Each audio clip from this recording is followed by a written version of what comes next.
alipokuwa amekutana nao, aliwaagiza wasitoke Yerusalemu, bali waingoje ahadi ya Baba yao, ambayo mlisikia habari zake kwangu, ya kwamba Yohana alibatiza kwa maji, bali ninyi mtabatizwa katika Roho Mtakatifu baada ya siku hizi chache. Basi walipokutanika wakamuuliza wakisema, je, Bwana, wakati ndipo utakaporudishia Israeli ufalme? Akamwambia, si kazi yenu kujua nyakati wala majira Baba aliyoyaweka katika mamlaka yake mwenyewe. Mstari wa 8, lakini mtapokea nguvu akiisha kuajilia juu yenu Roho Mtakatifu, nanyi mtakuwa mashahidi wangu katika Yerusalemu na katika Uyahudi wote na Samaria na hata mwisho wa nchi. Yesu anakaa na wanafunzi wake, anaambia Yohana alibatiza kwa maji, lakini ninyi mtabatizwa katika Roho. Nini maana ya kubatizwa katika Roho? Nini maana ya kubatizwa katika Roho Mtakatifu? Yohana alibatiza kwa maji kwa maana ya sheria, unadumbukizwa na kutolewa. Unadumbukizwa na kutolewa ni kama ishara ya ondoleo la dhambi na kutakaswa na kuzaliwa kwa upya. Lakini Yesu anawaambia wanafunzi wake, sikilizeni wanangu, msitoke humu Yerusalemu mpaka mtakapoipokea nguvu. Kwa nini Yesu anawakataza wanafunzi wake wasitoke Yerusalemu mpaka watakapoipokea ile nguvu?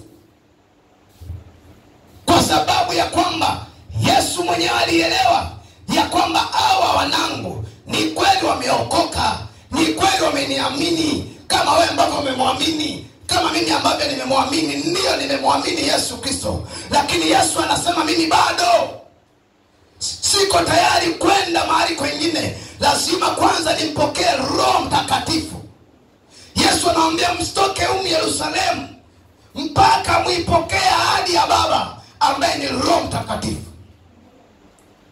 Kwa nini anawaambia wangoje ahadi ya Roho Mtakatifu? Maana yake kwa mazingira Yesu alikuwa katika Roho, kwa alikuwa anaona mambo yote, alikuwa anaona ugumu wa kumwamini Yesu, ugumu wa kuwa mlokole na maisha duniani. Aliyajua haya, na ndio maana akasema ili ninyi sasa muweze kusurvive vizuri, muweze kuwa salama, lazima mumpokee huyu Roho Mtakatifu. Akiwa ndani yenu mtatembea popote wala bila kuogopa chochote. Kwa hiyo msitoke kwanza Yerusalemu. Kwa wanasubirishwa, wanatulizwa, na ukiwa na Roho Mtakatifu kama kijana hautaanguka kizembe. Ukiwa na Roho Mtakatifu hautaangamia kizembe, wala hautanasa kwenye mitego isiyo na macho wala miguu, kwa sababu Roho Mtakatifu akiwa ndani yako, akifanyika kiumbe kipya ndani yako, nawe ukaruhusu kwa moyo wako akae ndani yako, maana yake kila hatari itakayokuja kwako yeye atakujulisha.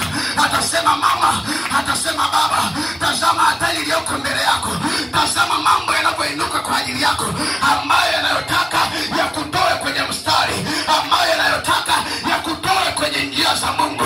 Kwa Roho anakurudisha yote. Roho anakupa uwezo, Roho anakupa nguvu, Roho anakupa neema ya kushinda dhambi, Roho anakupa neema ya kushinda majaribu yanayoinuka mbele yako. Roho Mungu ukimshirikisha, Roho Mungu akiwa ndani yako, utatembea salama, utatembea ukiwa imara. Hata kama mambo yainuke, hata kama mambo yasimame, lakini utasimama imara kwa sababu ya Roho Mtakatifu. Utasimama imara kwa sababu Roho Mtakatifu yuko ndani yako. Utasimama imara kwa sababu Roho Bwana anatembea na wewe.